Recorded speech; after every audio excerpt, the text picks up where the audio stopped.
Now see the sentences. Okay? Change the voice. The first sentence. Cars and buses pollute the air. Cars and buses pollute the air. Sentence व्यवस्थित read करा. या sentence मध्ये आपल्याला object, subject आणि verb हे कळणं गरजेचं आहे. मग ऑब्जेक्ट कसं फाइंड करायचं? How to find the object in the given sentence. या सेंटेन्स मध्ये ऑब्जेक्ट कसं फाइंड करायचं? सेंटेन्स मध्ये ना आपण मराठीमध्ये जर मिनिंग पाहिला तर एक तर काय असा प्रश्न विचारला, व्हॉट असा जर क्वेश्चन आपण विचारला सेंटेन्सला तर आपल्याला जे आन्सर मिळतं त्याला आपण ऑब्जेक्ट म्हणतो. बघूया. Cars and buses pollute the air. Cars आणि बस हवेचे प्रदूषण करतात. बघा आता इथे काय किंवा कशाचे असा आपण क्वेश्चन विचारल्यानंतर जे आन्सर मिळतं ते ऑब्जेक्ट असतं. म्हणजे इथे या सेंटेन्स मध्ये कोणकोणते बघा. हा आहे सब्जेक्ट, हे आहे वर्ब आणि हे आहे ऑब्जेक्ट. म्हणजे ऍक्टिव्ह वॉइस आहे. व्यवस्थित लक्ष द्या. रूल्स प्रमाणे मी तुम्हाला सेंटेन्स सांगतोय. बघा सब्जेक्ट आहे, वर्ब आहे आणि ऑब्जेक्ट आहे. हे आहे ऍक्टिव्ह वॉइस. तुम्हाला थोड्या वेळापूर्वी मी तुम्हाला रूल्स सांगितले. आपल्याला पॅसिव्ह वॉइस करायचंय तरी मी इथे पुन्हा एकदा लिहिले बघा. पॅसिव्ह वॉइस करताना पहिल्यांदा ऑब्जेक्ट, नंतर टू बी, नंतर पीपी, नंतर बाय आणि नंतर सब्जेक्ट. मग मला सांगा ऑब्जेक्ट कोणतं होतं? The air. The air. मला सांगा इथे या सेंटेन्स मध्ये चेक करा. प्रेझेंट टेन्स आहे बघा. Cars and buses pollute. Present tense वर्तमान काळामध्ये आहे म्हणून इथे बघा इज आलं बघा. इज. पोल्यूटचं बघा पास्ट पार्टिसिपल वापरलं बघा पोल्युटेड. पुढे आलं बाय आणि सब्जेक्ट कोणता होता? Cars and buses. बघा रूल्स बघा. The air is polluted by cars and buses. Object, to be, PP, by आणि सब्जेक्ट. रूल्स आपल्याला कळल्यानंतर सेंटेन्स इझिली फॉर्म करता येईल. Second one, he stole a golden necklace. He stole a golden necklace. त्याने gold necklace चोरला. सोन्याचा अर्थ. Stole. Stole हा भाग स्टीलचा पास्ट टेन्स आहे. STEAL. स्टील. स्टील म्हणजे चोरले.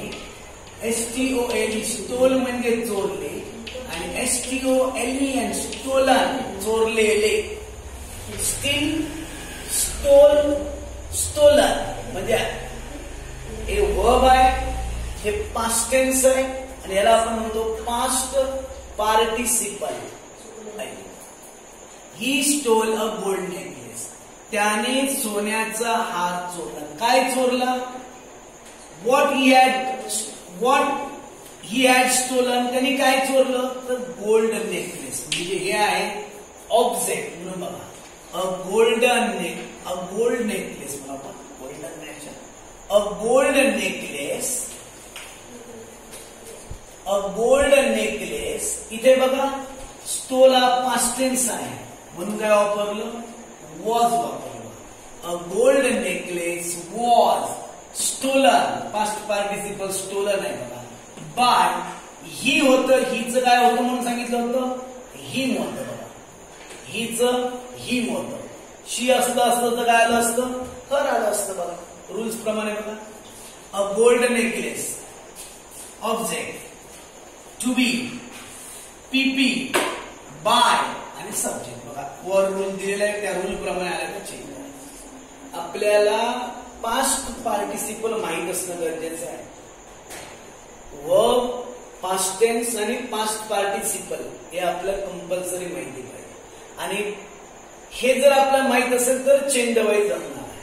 Third sentence, they will make an effort. They will make an effort. तुम्ही बघू शकता ते विल हे मॉडेल ऑक्झिलरी आहे आणि जर मॉडेल ऑक्झिलरी असेल तर रूल तुम्हाला काय सांगितलं आठवतं बघा. विल असेल तर विल बी, कॅन असेल तर कॅन बी, शुड असेल तर शुड बी. बाकी रूल तसं बघा. They will make an effort. ते प्रयत्न करतील. काय करतील? प्रयत्न, एफर्ट करतील. म्हणून ऑब्जेक्ट आहे अन एफर्ट. विल होतं बघा, विल बी वापरायचं. Will be. मेकचं वर्ब पीपी. पास्ट पार्टिसिपल कोणतं येतं? मेड. नंतर बाय आणि दे होतं म्हणून दे. बघा रूल प्रमाणे ऑब्जेक्ट इथे विल होतं म्हणून विल बी आलं. मॉडेल ऑक्झिलरी असेल तर तीच वापरायची, पुढे फक्त बी जोडायचं. कॅन असलं तर कॅन बी आलं असतं. मे असेल तर मे बी आलं असतं. शुड असेल तर शुड बी आलं असतं. ओके. पुढे काय घेतलं? PP past participle. मेकचं पास्ट पार्टिसिपल मेड. पुढे बाय आणि बघा प्रोनाउन हा जर दे होतं म्हणून they. Next. I have undertaken a new project. I have undertaken a new project. मी नवीन प्रोजेक्ट हाती घेतला. काय हाती घेतला?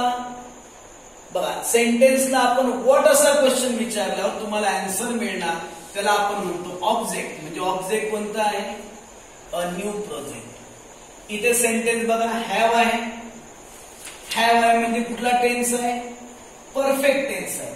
आणि तुम्हाला रूल्स मध्ये सांगितलंय जर परफेक्ट टेन्स असेल तर हॅव, हॅज किंवा हॅड असेल तर हॅव बीन, हॅज बीन किंवा हॅड बीन येणार. बघा a new project has bin.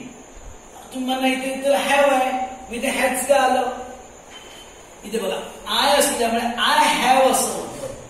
A new project, new project has होणार नाही. बघा हे सिंग्युलर आहे. अ न्यू प्रोजेक्ट एकच प्रोजेक्ट आहे म्हणून इथे हॅव नाही येणार, हॅज येणार. सिंग्युलर मध्ये लक्षात घ्या असं येतं he has, she has, it has असं येतं. आणि त्यामुळे या न्यू प्रोजेक्ट म्हणजे इट हॅज म्हणून ते हॅज आलं. इथे आय नंतर काय येतं? हॅवच येतं म्हणून तिथे हॅव होतं. पण आपल्या इथे वापरताना हॅव नाही वापरता येणार, हॅज वापरावं. पुढे रूल बघा बीन, अंडरटेकन म्हणजे पास्ट पार्टिसिपल इथे ऑलरेडी दिलेलं आहे बघा. बाय आणि आयच्या ऐवजी काय येणार? मी. बघा हे आहे ऑब्जेक्ट, हॅज बीन, पीपी, बाय आणि सब्जेक्ट फक्त आय होतं त्याचं काय होणार आहे? मी होईल. रूल्स प्रमाणे सेंटेन्स केलेलं आहे बघा. फक्त लक्षात घ्या हॅज बीन का वापरलं? कारण इथे परफेक्ट टेन्स आहे. ओके. हॅड असेल तर हॅड बीन आलं असतं. ओके. नेक्स्ट सेंटेन्स बघा change the voice. Change the voice हे पण सेंटेन्स आहे बघा. पण इथे बघा वर्बने स्टार्ट झाले बघा. चेंज द व्हॉइस, व्हॉइस बदला. इथे तुम्हाला ऑर्डर गेली थोडक्यात. मग इथे बघा चेंज द व्हॉइस मध्ये हे इम्पॅरेटिव्ह सेंटेन्स आहे. कसं कळलं आपल्याला? वर्बने स्टार्ट झाली. मग तुम्हाला रूल सांगितलं होता जर इम्पॅरेटिव्ह सेंटेन्स असेल तर पहिल्यांदा लेट, नंतर ऑब्जेक्ट, नंतर बी, नंतर पीपी. बघा रूल प्रमाणे येतं का? लेट, ऑब्जेक्ट कोणता आहे? द व्हॉइस, पुढे आहे बी आणि चेंजचं बनवून पीपी काय येणार आहे? चेंज. इथे मात्र बाय वापरता येत नाही. रूल प्रमाणे सेंटेन्स बनवा. लेट आहे हे ऑब्जेक्ट आहे, द व्हॉइस हे ऑब्जेक्ट आहे, पुढे बी आहे आणि PP change. Next she was preparing a bride's trousseau. Trousseau म्हणजे थोडक्यात आपण बस्ता म्हणतो. She was preparing a bride's trousseau. इथे एक लक्षात आहे का तुमच्या? वॉज प्रिपेअरिंग आयएनजी फॉर्म आहे, अगोदर टू बी आहे म्हणजे इथे कंटिन्युअस टेन्स. कंटिन्युअस टेन्स आहे, प्रोग्रेसिव्ह टेन्स आहे, अपूर्ण काळ. मग रूल काय सांगितलं होतं बघा. पहिल्यांदा वापरायचं ऑब्जेक्ट, नंतर टू बी, नंतर बीइंग, पीपी, बाय आणि सब्जेक्ट. फक्त या रूल मध्ये काय चेंज होतो? हाच रूल होतो. फक्त ऑब्जेक्ट येणार, टू बी येणार.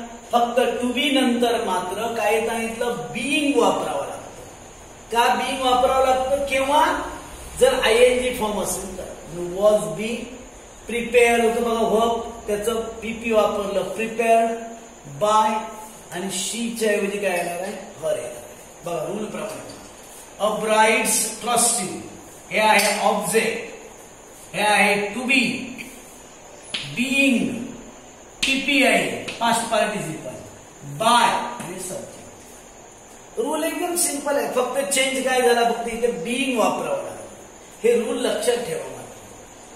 Next one, I can pick up the shuttlecock.